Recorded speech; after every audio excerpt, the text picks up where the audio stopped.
¿Qué pasa cuando roncas y no descansas bien?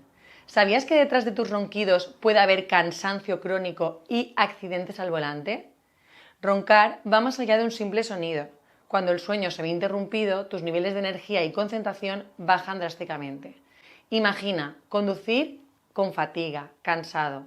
La somnolencia aumenta el riesgo de accidentes de tráfico. Además, la apnea obstructiva del sueño puede ocasionar microdespertares durante toda la noche, que pueden ser conscientes o inconscientes, es decir, puede que no te des ni cuenta.